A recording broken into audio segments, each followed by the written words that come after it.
Hello दोस्तों, कैसे हो आप सब लोग। स्वागत है आप सभी का अपने इस प्यारे से चैनल पर। आज हम करेंगे मिरेकल सीरीज क्लास 11th के डे 36 की शुरुआत। तो अभी अभी हमने मैकेनिक्स ख़त्म की है, जिसमें हम मोशन के बारे में पढ़ रहे थे। हम किसी ब्लॉक के ऊपर फोर्स लगा रहे थे तो वो हमें मूव करता हुआ नज़र आ रहा था। अब हम बात करेंगे कि अगर हम किसी ऑब्जेक्ट के ऊपर फोर्स लगाएं और अगर वो मूव ना करें तो उस ऑब्जेक्ट के अंदर जो फोर्स आप लगा रहे हो उसकी वजह से डिफॉर्मेशन जनरेट हो सकता है, उसकी साइज और शेप चेंज हो सकती है। आप किस हद तक किसी पर्टिकुलर मटेरियल की साइज और शेप को चेंज कर सकते हो, कितना ज़्यादा लोड या फोर्स लगाने पर किसी मटेरियल की जो साइज़ है वो परमानेंटली डिफॉर्म हो जाती है। कुछ इसी तरीके के सवालों का जवाब हम ढूंढने की कोशिश करेंगे हमारे इस चैप्टर के अंदर। तो आज हम पढ़ेंगे मैकेनिकल प्रॉपर्टीज़ ऑफ सॉलिड्स के बारे में, खासकर उन प्रॉपर्टीज़ के बारे में जो मैकेनिकल प्रॉपर्टीज़ ऑफ सॉलिड्स को बहुत ही अच्छे से एक्सप्लेन करती है, जैसे स्ट्रेस हो गया, स्ट्रेन हो गया एंड मॉडुलस ऑफ इलास्टिसिटी हो गया। ये बहुत इंपॉर्टेंट चैप्टर है अगर आप इंजीनियरिंग की फील्ड के अंदर जाना चाहते हो, क्योंकि मोस्टली जितना भी कंस्ट्रक्शन आप देखते हो ना, उसके अंदर जो भी मटेरियल्स यूज़ होते हैं, स्टील रॉड्स यूज़ हो गई, पिलर्स बन रहे हैं, तो उन सब के अंदर ये जो चैप्टर में हम पढ़ेंगे ना, ये पूरी की पूरी नॉलेज काम में आती है। खैर, हमारी इस सीरीज़ का टारगेट क्या है? आपके फियर ऑफ फिजिक्स को रिमूव करना, क्योंकि एक बार आपका फिजिक्स का डर खत्म हो गया तो आप कोई सा भी एग्ज़ाम फूट सकते हो, भले वो बोर्ड्स का एग्ज़ाम हो या नीट का एग्ज़ाम हो या फिर जेईई मेंस का एग्ज़ाम हो। तो कंटेंट वाइज आप किस एग्ज़ाम के लिए यूज़ करना चाहते हो ये आपको डिसाइड करना है। मेरा काम है आपका फिजिक्स का डर दूर करना और आपको ये एहसास दिलाना कि फिजिक्स बहुत ही आसान है। चलो शुरुआत करते हैं। देखो, सबसे पहले आप पूछोगे, क्योंकि हम इस पर्टिकुलर चैप्टर के अंदर इलास्टिसिटी नाम की प्रॉपर्टी के बारे में पढ़ेंगे, तो यू वुड आस्क कि सर व्हाट इज इलास्टिसिटी, है ना। तो पूरी कहानी देखते हैं। So now we are not interested in motion of solids. हमने बहुत पढ़ लिया भाई साहब मोशन को, अब हम लोग इंटरेस्टेड नहीं है मोशन के अंदर। We are now interested in their deformation when an external force is applied on them. आपने उनको कंस्ट्रेन कर रखा है कि वो अब मूव नहीं कर सकते, तो अब आप जो फोर्स लगा रहे हो उसकी वजह से हो सकता है उनके अंदर डिफॉर्मेशन जनरेट हो जाए। So now elasticity is the measure of tendency by virtue of which it opposes any deformation produced in it। इस टेंडेंसी को हम लोग क्या कहते हैं? इलास्टिसिटी कहते हैं, राइट। तो देखो, नॉर्मली जैसे सपोज करो ये पेन मेरे हाथ में है, अब मैं इसको मूव नहीं करवाऊंगा, बट मैं इसको दोनों एंड्स पर खींचने की कोशिश कर रहा हूं। अब आप बोलोगे सर ना तो हमें ये मूव करता हुआ दिखाई दे रहा है, ना ही हमें कोई इसके अंदर सिग्निफिकेंट डिफॉर्मेशन प्रोड्यूस होता हुआ नजर आ रहा है, तो क्या इसके अंदर इलास्टिसिटी है या नहीं है? तो यहां पर आप देख रहे हो ना, इसके अंदर अगर आप बिल्कुल मॉलिक्यूलर लेवल पर जाकर देखोगे तो एक हल्का सा डिफॉर्मेशन आपको प्रोड्यूस होता हुआ नजर आएगा। वो इतना कम है तो हमें नजर नहीं आएगा। बट नॉर्मली अभी अगर इस पेन की मैं बात करूं तो ये काफ़ी ज़्यादा इलास्टिक है, क्योंकि इसके ऊपर हल्का सा डिफॉर्मेशन भी प्रोड्यूस करने के लिए मुझे काफ़ी ज़्यादा फोर्स लगाने की ज़रूरत पड़ रही है। तो इलास्टिसिटी का मतलब ये होता है कि अगर आप किसी पर्टिकुलर ऑब्जेक्ट के ऊपर फोर्स लगा रहे हो, उसकी साइज और शेप को डिफॉर्म करने की कोशिश कर रहे हो, तो हर ऑब्जेक्ट के अंदर एक टेंडेंसी पाई जाती है कि वो अपनी ओरिजिनल शेप को रिगेन करने की कोशिश करते हैं। कुछ के अंदर बहुत ज़्यादा पाई जाती है और कुछ के अंदर बहुत कम पाई जाती है। तो उस टेंडेंसी को हम लोग क्या कहते हैं? इलास्टिसिटी कहते हैं।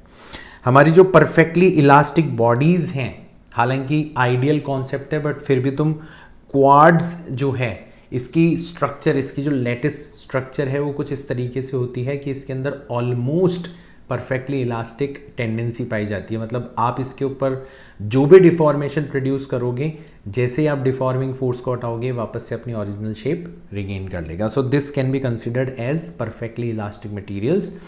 इसके अलावा हमारे जितने भी मेटल वायर्स हैं, ये भी काफ़ी हद तक इलास्टिक होते हैं। इन सबको अपन परफेक्टली इलास्टिक बॉडीज़ की कैटेगरी में कंसिडर कर सकते हैं। मतलब क्वार्ट्स तो एग्जांपल दिए, बाकी अदर को भी कर सकते हो, ठीक है ना। अभी अपन और डिटेल में पढ़ेंगे तो हमें और भी पैरामीटर्स के बारे में पता चलेगा।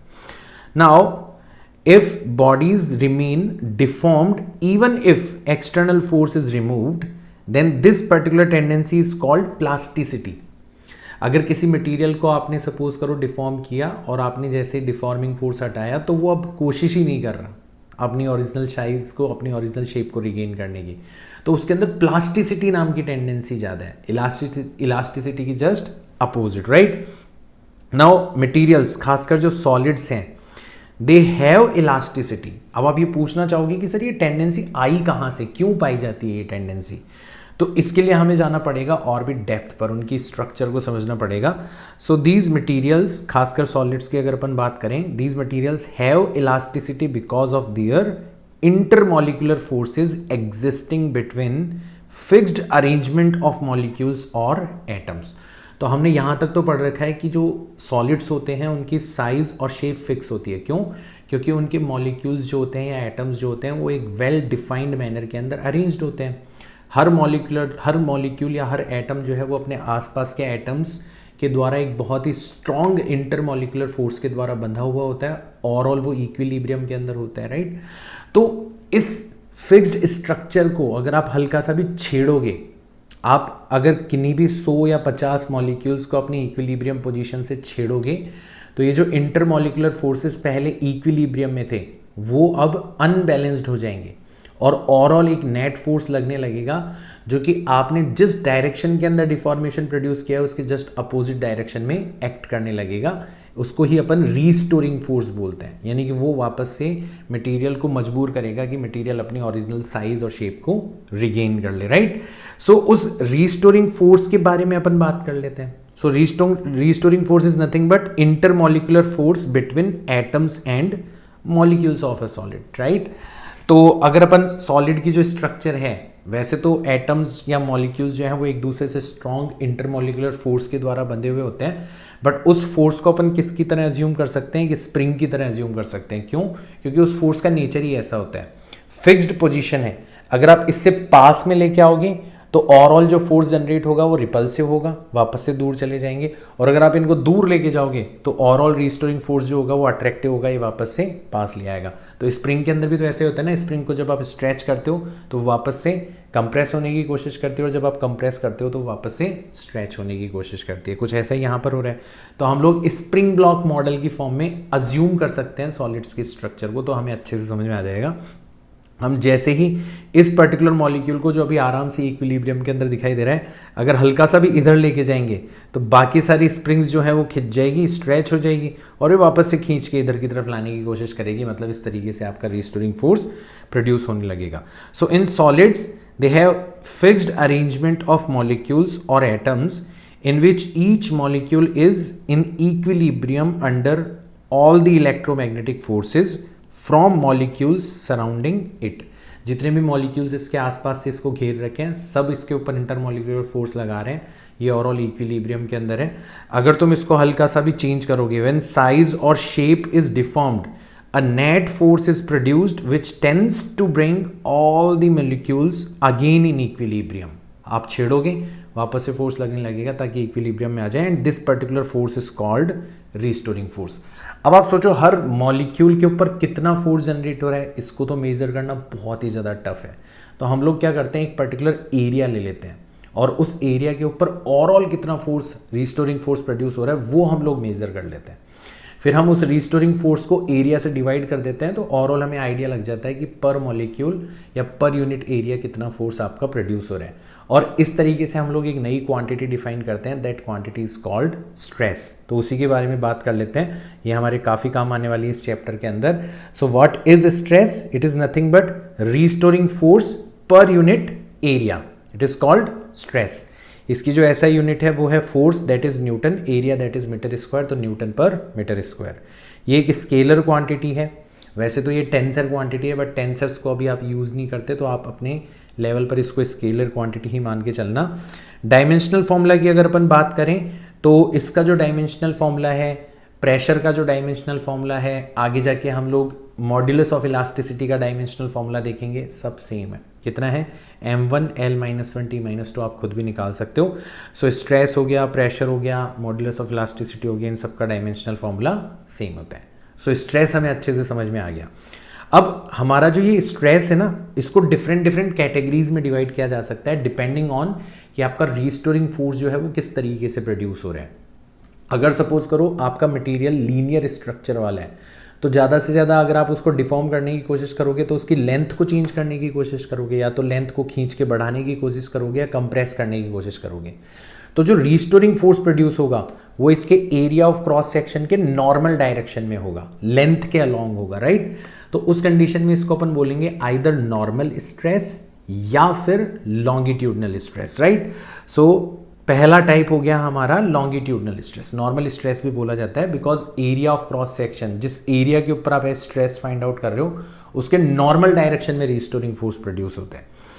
अब इसको भी फर्दर दो कैटेगरीज में डिवाइड किया जा सकता है। One is called tensile stress and other is called compressive stress. Tensile कब होगा? जब आप खींच के लंबाई बढ़ाने की कोशिश कर रहे हो, और कंप्रेसिव कब होगा? जब आप दबा के लंबाई को कम करने की कोशिश कर रहे हो। तो देखो ये वाला केस, आपके ऑब्जेक्ट की लेंथ L है, आपने फोर्स लगाया और इसकी डेल्टा L लेंथ इंक्रीज कर दी। आप बिल्कुल धीरे धीरे धीरे लेंथ इंक्रीज करो, इसका मतलब इसके अंदर भी हर मोमेंट के ऊपर F रिस्टोरिंग फोर्स प्रोड्यूस हो रहा है। अपन ओवरऑल इक्विलिब्रियम में रखते हुए काम कर रहे हैं। तो उस फोर्स को अगर आप इसके एरिया ऑफ क्रॉस सेक्शन से डिवाइड कर दोगे तो जो स्ट्रेस आपको मिलेगा that will be called tensile stress. या फिर अगर आपकी लेंथ सपोज करो L थी यहाँ तक और आपने फोर्स लगा के उसको डेल्टा L कम कर दिया, तो आपकी बार जो रिस्टोरिंग फोर्स होगा वो वापस से खींच के इसको ओरिजिनल शेप में लाने की कोशिश करेगा। Again area of cross section, ये जो एरिया ऑफ क्रॉस सेक्शन ले रहे हो ना, इसके नॉर्मल डायरेक्शन में होगा, लेंथ के अलॉन्ग होगा, इसलिए इसको अपन लॉन्गिट्यूडनल स्ट्रेस और स्पेसिफिकली बोलें तो कंप्रेसिव स्ट्रेस बोलेंगे। ये मैं आपको थर्मल फिजिक्स के अंदर भी पढ़ा चुका हूँ कि सपोज करो आपकी कोई रॉड है जिसकी लेंथ L है और उसको आपने दोनों एंड्स पर फिक्स कर रखा है। अब क्योंकि लेंथ जो है वो टेम्परेचर के ऊपर डिपेंड करती है, अगर आप टेम्परेचर बढ़ा देते हो तो नेचुरली लेंथ इंक्रीज हो जाती है। अब यहाँ पे आप क्या कर रहे हो, टेम्परेचर बढ़ा तो रहे हो बट लेंथ को इंक्रीज नहीं होने दे रहे, यानी कि पक्का जो लेंथ है वो अपनी नेचुरल लेंथ से कम लेंथ के ऊपर एग्जिस्ट करेगी। आपने टेम्परेचर बढ़ा दिया तो नेचुरल लेंथ बढ़ जानी चाहिए थी, अब आपने तो उसको क्या कर रखा है, कंस्ट्रेन कर रखा है, बढ़ने नहीं दिया। इसका मतलब अगर आप टेम्परेचर इंक्रीज करते हो तो कैसा स्ट्रेस प्रोड्यूस होता है, कंप्रेसिव स्ट्रेस प्रोड्यूस होता है। जबकि अगर आप टेम्परेचर डिक्रीज करते हो तो नेचुरल लेंथ जो है वो कम हो जानी चाहिए, आप होने नहीं दे रहे, आप खींच के रखे हुए हो कि हम नहीं होने देंगे कम। यानी कि किस तरीके का स्ट्रेस प्रोड्यूस होगा, टेंसाइल स्ट्रेस प्रोड्यूस होगा।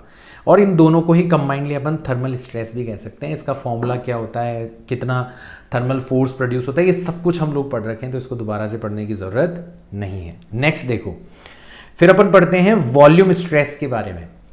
अगेन हमारा जो रिस्टोरिंग फोर्स प्रोड्यूस होगा ना वो नॉर्मल डायरेक्शन में होगा, बट पिछले वाले केस के अंदर हम देख रहे थे कि एरिया ऑफ क्रॉस सेक्शन के ही हर पॉइंट के ऊपर नॉर्मल फोर्स प्रोड्यूस हो रहा था। वॉल्यूम स्ट्रेस के केस में आपके ओवरऑल बॉडी के हर पॉइंट के ऊपर नॉर्मल डायरेक्शन के अंदर स्ट्रेस या रिस्टोरिंग फोर्स प्रोड्यूस होगा, right. So when body is compressed at every point, ध्यान रखना दोनों नॉर्मल स्ट्रेस के एग्जांपल है, ठीक है, बट दोनों में काफी डिफरेंस है।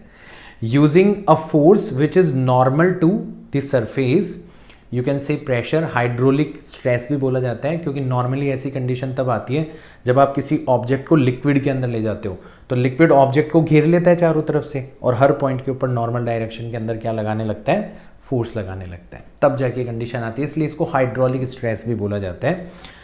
और नॉर्मली ये कंप्रेसिव होता है, मतलब आप ले जाते हो तो वॉल्यूम क्या हो जाता है, श्रिंक हो जाता है प्रेशर की वजह से, सो वॉल्यूम इज चेंज्ड।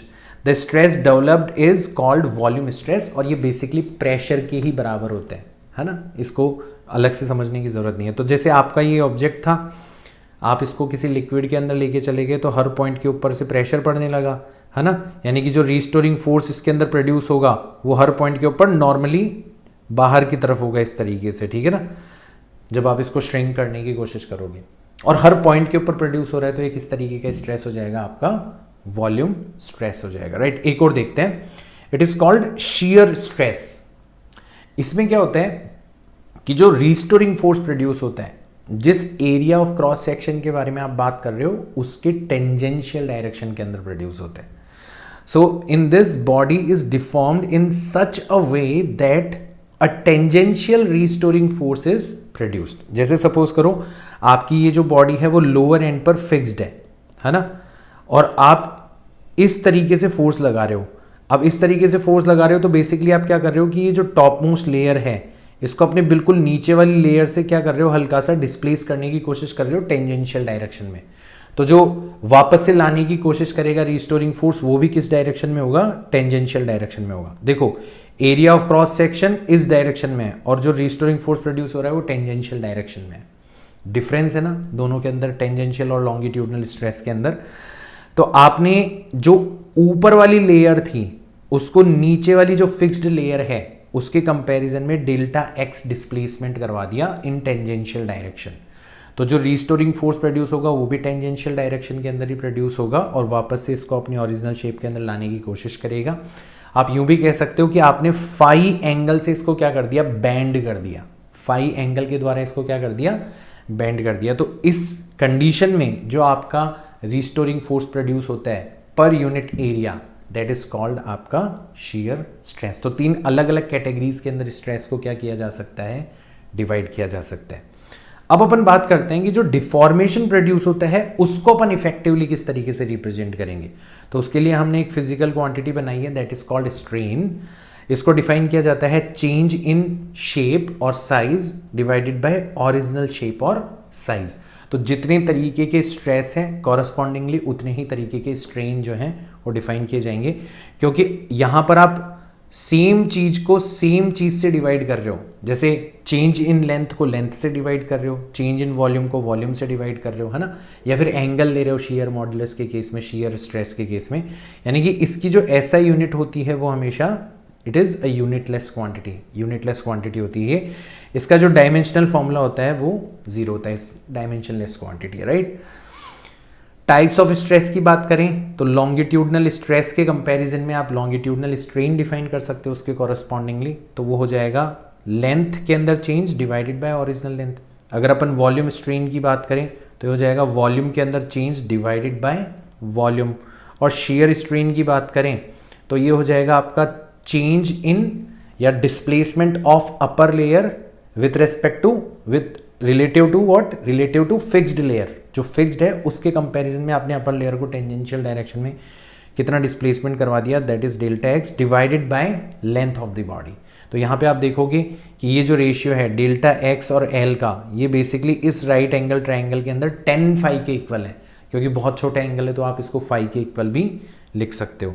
तो ऑलमोस्ट इसको 10 फाई या फाई के इक्वल भी लिखा जा सकता है, that is your shear strain. तो तीनों तरीके की स्ट्रेन भी हम लोग डिफाइन कर सकते हैं।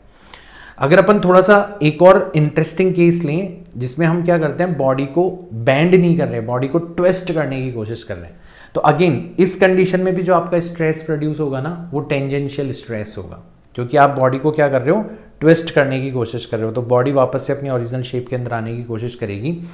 तो यहाँ पे जो क्वेश्चन आपसे पूछा जा सकता है वो बेसिकली इन दोनों के बीच के रिलेशन के ऊपर पूछा जा सकता है कि बताओ एंगल ऑफ ट्विस्ट, कितने एंगल से आपने इसको मरोड़ा, एंड एंगल ऑफ शियर, वही अपर लेयर का जो फिक्स्ड लेयर है उसके कंपैरिजन में डिस्प्लेसमेंट कितना हुआ, इन दोनों में क्या रिलेशन होता है। तो देखो ये वाली जो लेयर है ना ये फिक्स्ड है, इसका आप कुछ भी नहीं कर सकते, और इसके कंपैरिजन में आप इस वाली लेयर को क्या कर रहे हो, रोटेट कर रहे हो, ट्विस्ट प्रोड्यूस करने की कोशिश कर रहे हो। तो ये वाला पॉइंट यहां पर था, जैसे ट्विस्ट प्रोड्यूस किया तो ये वाला पॉइंट कहां पर आ जाएगा, यहां पर आ जाएगा।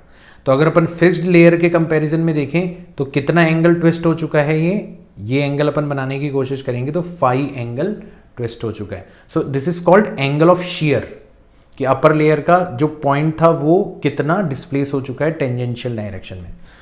और अगर अपन देखें कि हमने कितना एंगल इसको मरोड़ा है, यहां पे इस पॉइंट के रिस्पेक्ट में देखें तो that is called angle of twist, कितना एंगल हमने इसको ट्विस्ट करा है, दोनों अलग अलग होंगे, ठीक है ना। अब आप नोटिस कर रहे हो कि ये जो आर्क है इस वाले सर्कल के लिए लोगे तो ये आर्क हो जाएगा आपका, वैसे आर्क होता है आपका एंगल, एंगल होता है आर्क डिवाइडेड बाय रेडियस, तो आर्क हो जाएगा एंगल मल्टीप्लाइड बाय रेडियस, यानी कि आर मल्टीप्लाइड बाय थीटा।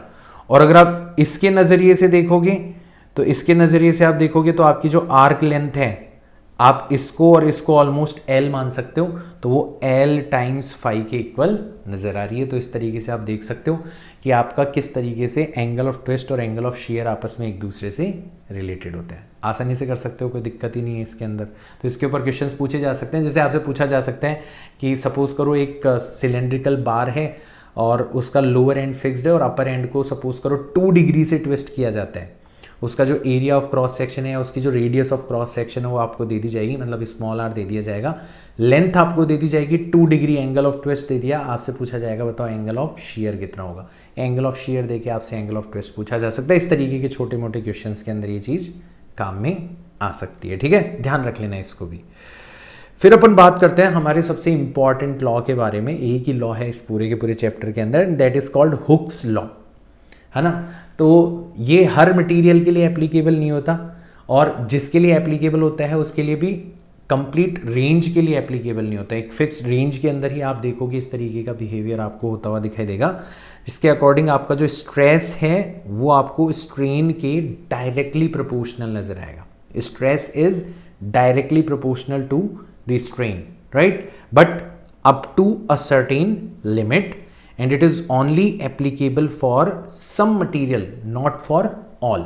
इसका मतलब यही हो गया ना कि स्ट्रेस और स्ट्रेन के बीच का अगर आप ग्राफ ड्रॉ करने की कोशिश करोगे तो आपको जो ग्राफ है वो स्ट्रेट लाइन मिलेगा, ठीक है। तो अलग अलग मटेरियल के लिए मैंने बताया ये बिहेवियर अलग अलग होता है। जो टिपिकल हमारे मेटल वायर्स होते हैं, जैसे कॉपर वायर हो गया, एल्यूमिनियम वायर हो गया, स्टील वायर हो गया, ठीक है ना, अगर अपन टिपिकली इनकी बात करें तो इनका जो बिहेवियर है वो मैंने यहाँ पर शो किया है। स्ट्रेस और स्ट्रेन के बीच का कर्व मैंने यहाँ पर शो किया है। आप देख रहे हो कि जब आपका जीरो स्ट्रेन है, मतलब किसी प्रकार का कोई डिफॉर्मेशन आपने यहाँ पर प्रोड्यूस नहीं किया, तो आपका स्ट्रेस भी जीरो है। ऑब्वियसली कोई रिस्टोरिंग फोर्स प्रोड्यूस हो ही नहीं रहा। फिर जैसे जैसे आप स्ट्रेन बढ़ाते चले जा रहे हो वैसे वैसे आपका स्ट्रेस भी बढ़ता चला जा रहा है। ऑलमोस्ट स्प्रिंग के जैसा बिहेवियर आपको नजर आ रहा है, ठीक है। लेकिन एक फिक्स पॉइंट तक ये ऐसा हो रहा है, आपको स्ट्रेट लाइन मिल रही है ग्राफ, ठीक है। जितने प्रोपोर्शन के अंदर आप स्ट्रेन को इंक्रीज कर रहे हो उतने ही प्रोपोर्शन में आपको स्ट्रेस इंक्रीज होते हुए नजर आ रहा है। तो ये जो पॉइंट है जहां तक आपको एग्जैक्टली ग्राफ स्ट्रेट लाइन नजर आता है, यहां तक आप कह सकते हो कि आपका जो मटेरियल है वो इलास्टिकली बिहेव कर रहे हैं, परफेक्टली इलास्टिक वे के अंदर बिहेव कर रहे हैं। आप जैसे ही डिफॉर्मिंग फोर्स हटा लोगे वो वापस से अपनी ओरिजिनल शेप को अचीव कर लेगा, ठीक है। बहुत कम स्ट्रेन तक ही ऐसा होता है, ठीक है।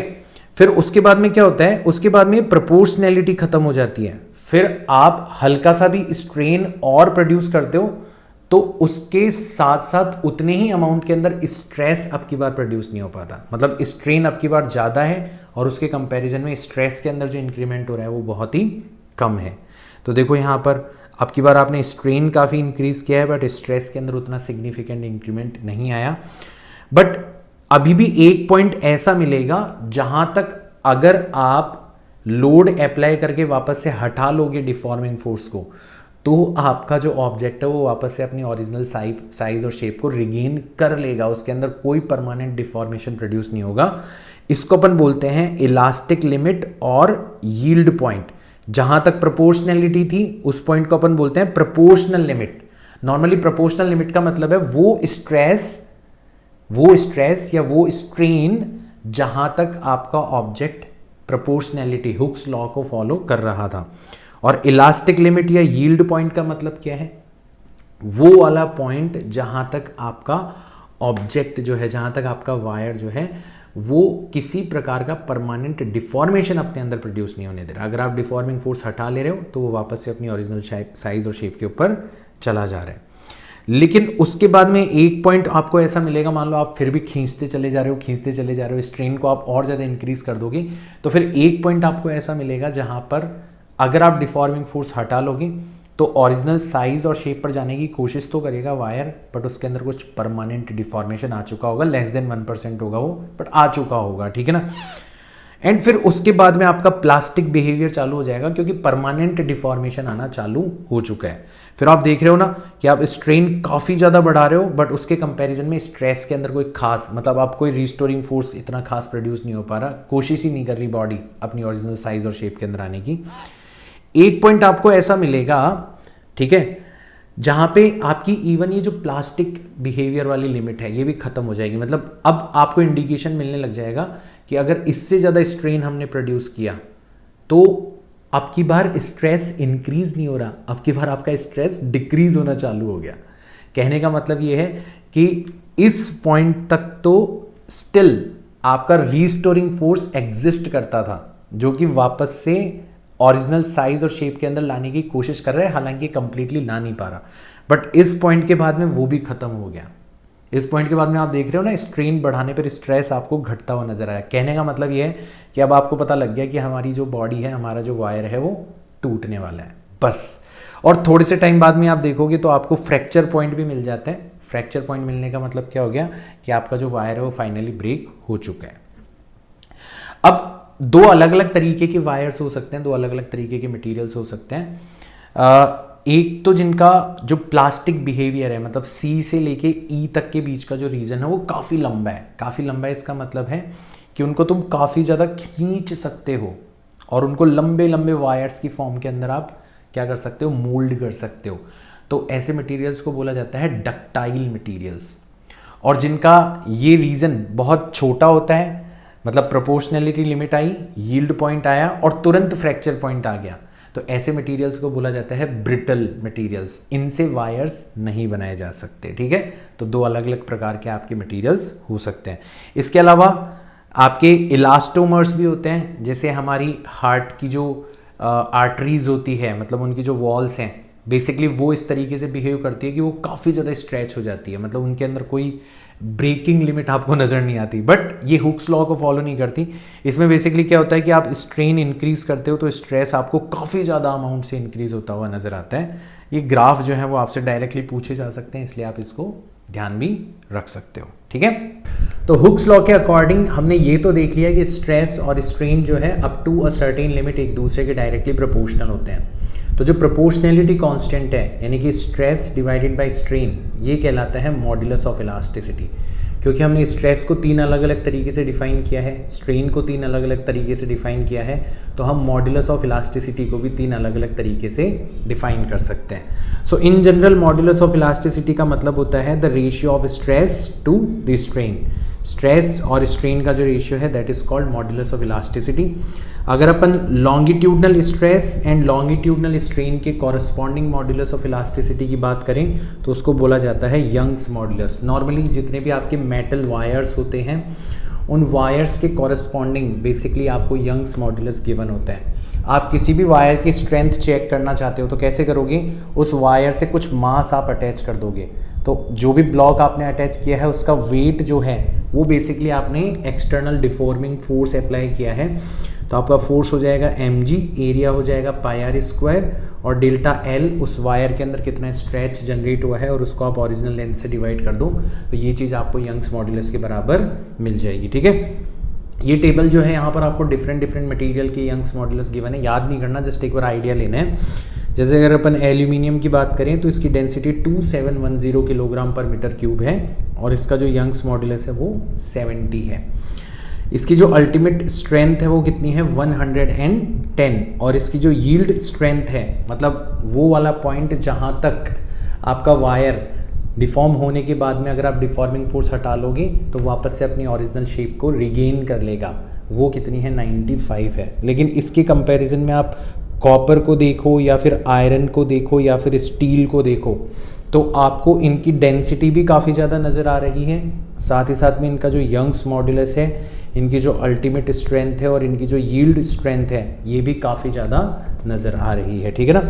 कुछ मटेरियल होते हैं जैसे ग्लास हो गया, वुड हो गया, बोन हो गया, ठीक है ना, तो इनको खींच के नहीं, इनको कंप्रेस करके देखा जाता है कि ये कितने स्ट्रेंथ को झेल सकते हैं। इनका जो यंग्स मॉड्यूलस है वो कंप्रेसिव स्ट्रेस के कॉरस्पॉन्डिंग निकाला जाता है। तो यहाँ पे जो हैश का साइन लगाया ना, ये इसी बात को शो करने के लिए लगाया है, ठीक है। तो अलग अलग मटेरियल्स के लिए यंग्स मॉड्यूलस की जो वैल्यू है वो अलग अलग हो सकती है। जिस मटेरियल के लिए यंग्स मॉड्यूलस की वैल्यू ज़्यादा है, इसका मतलब आप उस मटेरियल के अंदर डिफॉर्मेशन प्रोड्यूस करना चाहते हो तो आपको काफ़ी ज़्यादा अमाउंट के अंदर डिफॉर्मिंग फोर्स लगाना पड़ेगा, काफ़ी ज़्यादा अमाउंट के अंदर स्ट्रेस या प्रेशर लगाना पड़ेगा, ठीक है। ये होता है यंग्स मॉड्यूलस ज़्यादा होने का मतलब। अगर अपन बल्क मॉड्यूलस के बारे में बात करें तो it is modulus of elasticity with respect to volume stress, है ना। तो वॉल्यूम स्ट्रेस जो था उसको अपन प्रेशर भी लिख सकते हैं और उसको मैंने वॉल्यूम स्ट्रेन से डिवाइड कर दिया। मैंने नेगेटिव साइन क्यों लगाया है, क्योंकि हम नॉर्मली जो प्रेशर अप्लाई करते हैं उसकी वजह से जो चेंज इन वॉल्यूम आता है वो हमेशा नेगेटिव आता है। मतलब आपका इनिशियल वॉल्यूम ज़्यादा होता है, आप कंप्रेस कर देते हो तो फाइनल वॉल्यूम कम होता है। तो आपका जो ये वॉल्यूम स्ट्रेन होगा ना, ये नेगेटिव होगा इन जनरल, और आपका जो मॉड्यूलस ऑफ इलास्टिसिटी है वो हमेशा पॉजिटिव होना चाहिए। तो उसको पॉजिटिव बनाने के लिए हमने यहाँ पर नेगेटिव साइन अपनी तरफ से लगा दिया, ठीक है। तो आप तो इसको एज ए फैक्ट ये ध्यान रख लेना कि जितने भी मॉड्यूलस ऑफ इलास्टिसिटी होते हैं वो हमेशा पॉजिटिव नंबर्स होते हैं। इसका जो रेसिप्रोकल है दैट इज कॉल्ड कंप्रेसिबिलिटी, यानी कि 1 डिवाइडेड बाय b, मतलब जिसकी कंप्रेसिबिलिटी ज़्यादा है यानी कि उसको बड़ी आसानी से कंप्रेस किया जा सकता है, यानी कि उसका बल्क मॉड्यूलस उतना ही कम है। बल्क मॉड्यूलस कम है इसका मतलब आप आसानी से बहुत कम स्ट्रेस अप्लाई करके काफ़ी ज़्यादा स्ट्रेन प्रोड्यूस कर सकते हैं, मतलब आसानी से कंप्रेस किया जा सकता है। जैसे गैसेस की जो कंप्रेसिबिलिटी है वो काफ़ी ज़्यादा होती है, मतलब गैसेस को आसानी से कंप्रेस किया जा सकता है। वहीं पर लिक्विड्स की और सॉलिड्स की जो कंप्रेसिबिलिटी है वो बहुत बहुत बहुत कम होती है। उन्हें अगर आप कंप्रेस करना चाहते हो तो आपको काफ़ी ज़्यादा अमाउंट के अंदर प्रेशर अप्लाई करना पड़ता है। तो यहाँ पर आप देख भी सकते हो ये चीज़, एल्यूमिनियम, इसका आपको बल्क मॉड्यूलस गिवन है दैट इज़ 72। तो ये सारे के सारे मेटल्स हैं, ठीक है ना, और सॉलिड्स हैं, तो इनका बल्क मॉड्यूलस आपको दिखाई दे रहा है, काफ़ी ज़्यादा वैल्यू है। वहीं लिक्विड्स के केस में आप देखोगे कि आपका बल्क मॉड्यूलस काफ़ी ज़्यादा रिड्यूस हो चुका है, इसका मतलब कंप्रेसिबिलिटी थोड़ी सी इंक्रीज़ हो चुकी है। और अगर आप गैसेस की बात करोगे, जैसे एयर की बात करोगे, तो देखो इसका बल्क मॉड्यूलस कितना कम है, यानी कि इसकी कंप्रेसिबिलिटी कितनी ज़्यादा है, यानी कि इसको कितना आसानी से कंप्रेस किया जा सकता है, ठीक है। और फिर अपन बात करते हैं मॉड्यूलस ऑफ रिजिडिटी की या फिर शियर मॉड्यूलस की। इसको ईटा से रिप्रेजेंट किया जाता है या कैपिटल जी से रिप्रेजेंट किया जाता है। तो आप शियर स्ट्रेस को शियर स्ट्रेन से डिवाइड कर दो तो जो क्वांटिटी आपको मिलेगी that will be called shear modulus. तो अगेन इस टेबल के अंदर मैंने शो किया है कि अगर आप एल्यूमिनियम, ब्रास, कॉपर, इन सभी मटेरियल्स के लिए शियर मॉड्यूलस की वैल्यू देखोगे तो आपको 25, 36, 40, 23 इस तरीके से दिखाई देगी। एक खास बात यहाँ पर नोट करने वाली ये है कि आपके शियर मॉड्यूलस की जो वैल्यू है वो यंग्स मॉड्यूलस के कंपैरिजन में काफ़ी कम है, लगभग 1/3 है। इसका मतलब सेम मटेरियल से अगर कोई ऑब्जेक्ट आपने बनाया है तो उसको टिल्ट करना, उसको बेंड करना, उसकी शेप को चेंज करना काफ़ी ज़्यादा आसान होता है बजाय उसको कंप्रेस करने के या फिर स्ट्रेच करने के। तो ये चीज़ आपको यहाँ से प्रैक्टिकली नज़र आ रही है। और आगे बढ़ते हैं। अब यहाँ पे थोड़े से न्यूमेरिकल के पर्सपेक्टिव से जो चीज़ें इंपॉर्टेंट हैं उनको अपन एक बार देख लेते हैं, थोड़ा सा स्पेशल अटेंशन दे लेते हैं। जैसे सबसे पहले अपन देखते हैं increment in length due to own weight. तो वायर जो है ना उसका खुद का ही जो वेट है, आपको एक्स्ट्रा मास लगाने की ज़रूरत ही नहीं है, खुद का जो वेट है ना वो ही वायर को क्या करने की कोशिश कर रहे हैं, स्ट्रेच करने की कोशिश कर रहे हैं। तो उस केस में यंग्स मॉड्यूलस की वैल्यू कितनी होगी या उस केस में जो स्ट्रेच प्रोड्यूस होगा वो कितना होगा, ठीक है ना, for a given length of wire, ठीक है। तो यहाँ पे बेसिकली जब आप किसी वायर को इस तरीके से लटका देते हो जिसके अंदर काफ़ी ज़्यादा सिग्निफिकेंट अमाउंट के अंदर वेट मौजूद है, तो इस केस में आपका जो स्ट्रेस है ना वो यूनिफॉर्म नहीं होता। मतलब अगर आप देखोगे ना तो हाईएस्ट पॉइंट पर काफ़ी ज़्यादा वेट लटका हुआ है, मिडल वाले पॉइंट पर काफ़ी कम हो गया वेट, आधा हो गया लगभग, और लोअर मोस्ट पॉइंट पे देखोगे तो नीचे तो कुछ है ही नहीं, है ना। तो हर पॉइंट के ऊपर जो फोर्स प्रोड्यूस हो रहा है, जो रीस्टोरिंग फोर्स प्रोड्यूस हो रहा है वो अलग अलग है, यानी कि हर पॉइंट के ऊपर जो स्ट्रेस प्रोड्यूस हो रहा है वो अलग अलग है, right. So stress is not uniform as tension force is not uniform which is basically equal to the restoring force at a point। यहाँ तक की बात आ गई समझ में। फिर उसके बाद में ये जो टेंशन फोर्स प्रोड्यूस हो रहा है इसके अपोजिट जो रीस्टोरिंग फोर्स प्रोड्यूस हो रहा है उसकी मैक्सिमम वैल्यू हाईएस्ट पॉइंट पर होगी और उसकी मिनिमम वैल्यू जो होगी वो लोएस्ट पॉइंट के ऊपर होगी, ये भी हमने देख लिया। तो इन जनरल हम ये मान सकते हैं कि इस वायर का जो वेट है दैट इज mg वो कहाँ पर एक्ट कर रहा है, अगर लीनियरली वेरिएशन हो रहा है तो इसके मिडिल पॉइंट के ऊपर एक्ट कर रहा है, ठीक है ना। तो इस वाले पॉइंट के ऊपर कितना वेट एक्ट कर रहा है mg। अब ये वाला जो पॉइंट है ये किस लेंथ के ऊपर मौजूद है, L/2 लेंथ के ऊपर मौजूद है। तो इफेक्टिवली जो स्ट्रेन प्रोड्यूस हो रहा है वो इस L/2 लेंथ के अंदर प्रोड्यूस हो रहा है, ठीक है ना। तो हमारा जो यंग्स मॉड्यूलस होगा वो कैसे निकाल देते हैं अपन, weight that is mg divided by area of cross section divided by strain. तो स्ट्रेन कितना होगा, change in length divided by effective length, और इफेक्टिव लेंथ हमने कितनी ली है यहाँ पर L/2 ली है, ठीक है। तो यहाँ से आप डेल्टा L की वैल्यू निकाल सकते हो, बाकी सारी चीज़ों को एक तरफ ले जाओ तो ये आ जाएगी mgL divided by twice of A times Y। आप यहाँ पर देखो मास डिवाइडेड बाय एरिया है। अगर आप लेंथ से मल्टीप्लाई कर दोगे तो ऊपर तो लेंथ का स्क्वायर हो जाएगा और नीचे एरिया मल्टीप्लाइड बाय लेंथ जो है वो हो जाएगा आपका वॉल्यूम, और मास डिवाइडेड बाय वॉल्यूम होता है डेंसिटी। तो इसको आप density multiplied by g multiplied by L square divided by 2y भी लिख सकते हो। तो ये दोनों फॉर्मूलाज जो हैं वो आपके डायरेक्टली यूज आ सकते हैं, डायरेक्टली आप इनको सवालों के अंदर काम में ले सकते हो, इनको इसलिए आपको याद रखना है, ठीक है। फिर अपन बात करते हैं इलास्टिक पोटेंशियल एनर्जी की, खासकर एक स्ट्रेच्ड वायर के अंदर। So when wire of length L and area of cross section A and Young's modulus Y, जिस भी मटेरियल का वो बना हुआ है, is stretched by length X, यानी कि उसके अंदर आपने कुछ डिफॉर्मेशन प्रोड्यूस कर दिया तो उसके अंदर रिस्टोरिंग फोर्स प्रोड्यूस हो जाएगा। तो जो रिस्टोरिंग फोर्स प्रोड्यूस होगा वो कितना होगा, तो हम सबसे पहले बात करेंगे किसकी, हमारे यंग्स मॉड्यूलस की। देखो कैसे निकालेंगे रिस्टोरिंग फोर्स अपन, तो हमारा जो यंग्स मॉड्यूलस होगा वो हो जाएगा restoring force divided by area, ठीक है, डिवाइडेड बाय स्ट्रेन। तो x divided by original length कितनी हो जाएगी आपकी, L हो जाएगी। तो यहाँ से आपके f की वैल्यू आ रही है y(a)x डिवाइडेड बाय L। इस तरीके से हमने ये चीज़ निकाली है, तो हमारा रिस्टोरिंग फोर्स हो जाएगा y(a)x डिवाइडेड बाय L। अब हमारा जो फोर्स है वो x के ऊपर डिपेंड कर रहा है। तो अगर हम सपोज करो किसी पर्टिकुलर लेंथ स्मॉल l तक इसको स्ट्रेच करना चाहते हैं, तो क्योंकि हमारा फोर्स जो है वो खुद हमारे स्ट्रेच के ऊपर डिपेंड कर रहा है, वेरिएबल फोर्स है, तो हमें इंटीग्रेशन का सहारा लेना पड़ेगा।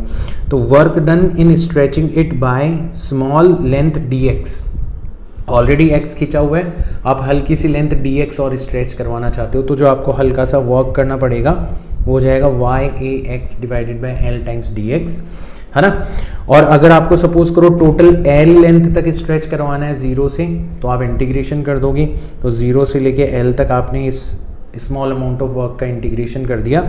तो इंटीग्रेशन करोगे x का, बाकी सारी चीज़ें तो कांस्टेंट है, इंटीग्रेशन से बाहर आ जाएगी, x का इंटीग्रेशन हो जाएगा x² डिवाइडेड बाय 2। और जब लिमिट्स रखोगे तो अपर लिमिट और लोअर लिमिट रखने के बाद में जो फाइनल एक्सप्रेशन आपको मिलेगा वो मिलेगा half y(a) divided by L times small L²। यहाँ पे a area of cross section है, L यहाँ पर लेंथ ऑफ वायर है, ओरिजिनल लेंथ ऑफ वायर, और स्मॉल l जो है वो टोटल स्ट्रेच हमने वायर के अंदर कितना प्रोड्यूस करा है उसकी वैल्यू है।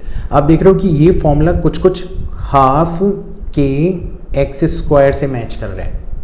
एक स्प्रिंग को जब अपन स्ट्रेच करते थे x अमाउंट से, तो उसके अंदर जो पोटेंशियल एनर्जी प्रोड्यूस हो जाती थी वो कितनी होती थी, हाफ के x²। तो हमारा ये फॉर्मूला भी स्प्रिंग से मैच कर रहा है।